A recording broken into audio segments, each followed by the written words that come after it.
महाराष्ट्र नवनिर्माण सेना साधारणपणे 2005च्या काळात उदयास आलेला पक्ष किंवा नव्याने निर्माण झालेली संघटना।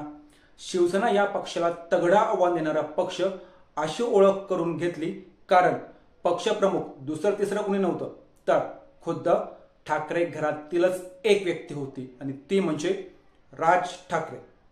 शिवसेना या पक्षातून बाहेर पडून दुसऱ्या कोणत्याही पक्षात न जाता राज ठाकरे यांनी स्वतःचा पक्ष उभा केला आणि त्याला नाव दिलं महाराष्ट्र नवनिर्माण सेना। आणि आता काही काळातच म्हणजे जेमतेम 20 वर्षाच्या अवधीतच या पक्षाची प्रादेशिक पक्ष म्हणून असलेली मान्यता रद्द होते की काय, अशी परिस्थिती आता निर्माण झाली आहे। नमस्कार, मी किशोर बलकवडे आणि आपण पाहतात विषयच वेगळा। मनसे हा पक्ष स्थापन झाल्यावर पक्षाने 2009 साली पहिली विधानसभा निवडणूक लढवली आणि या पहिल्या निवडणुकीतच पक्षाने तब्बल 13 आमदार विधानसभेवर पाठवले किंवा 13 आमदार हे निवडून आले। आता हा पक्ष लवकरच प्रमुख विरोधी पक्ष होणार किंवा सत्तेत प्रमुख सहभागी पक्ष होणार अशी चर्चा त्या काळात चालू झाली।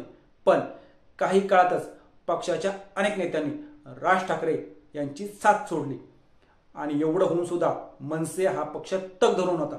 पण आताच्या निवडणुकीत मनसेने 288 जागांपैकी 125 जागांवर आपले उमेदवार उभे केले होते।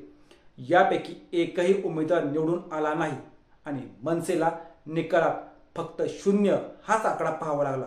आणि विशेष म्हणजे राज ठाकरे यांचे पुत्र अमित ठाकरे यांचाही पराभव झाला।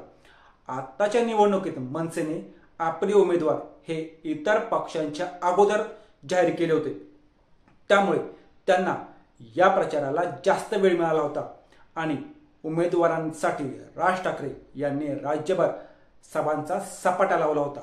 पण एवढं सगळं होऊन सुद्धा मनसेचा दणदणीत पराभवच झाला आणि यामुळे पक्षाचं चिन्ह जाण्याची शक्यता निर्माण झाली आहे। आताची निवडणूक ही मनसेची चौथी निवडणूक होती।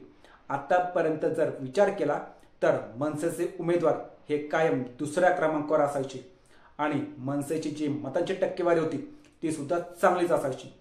पण झालं आताच्या निवडणुकीत मतांची टक्केवारी ही घटताना दिसलीच, पण मनसेचे सगळे उमेदवार हे तिसऱ्या किंवा चौथ्या क्रमांकावर फेकले गेले आणि या पराभवामुळे मनसेची प्रादेशिक पक्ष म्हणून असलेली मान्यता जी निवडणूक आयोगाने दिली होती ती रद्द होणार हेच संकेत दिसायला लागले आहेत।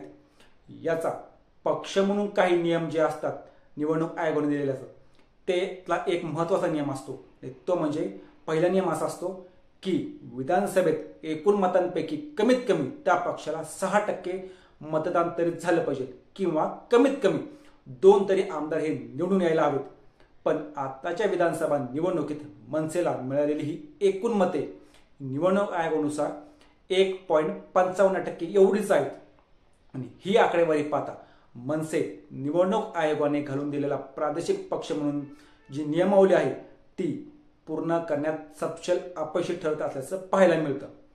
एकही आमदार निवडून न येणं आणि त्याचबरोबर मतांची टक्केवारी सुद्धा घसरणं, त्यामुळे मनसेची प्रादेशिक पक्ष म्हणून मान्यता रद्द होताना दिसते आणि त्याचबरोबर पक्षाचं रेल्वे इंजिन हे चिन्ह सुद्धा जायच्या वाट्यावर आहे।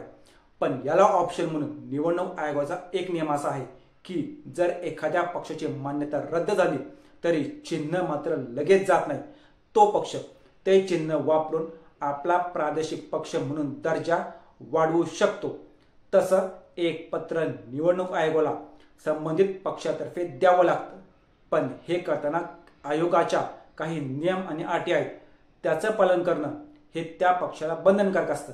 त्यामुळे चिन्ह आणि पक्ष म्हणून असलेली मान्यता जाणार की नाही राहणार हे येत्या काळात कळेलच। तुम्हाला काय वाटतं हे आम्हाला कमेंट करून सांगा की पक्षाची मान्यता जाईल की राहील। आणि असेच नवनवीन व्हिडिओ पाहण्यासाठी आमच्या विषय वेगळा या चॅनलला सबस्क्राईब करून व्हिडिओला लाईक करायला विसरू नका।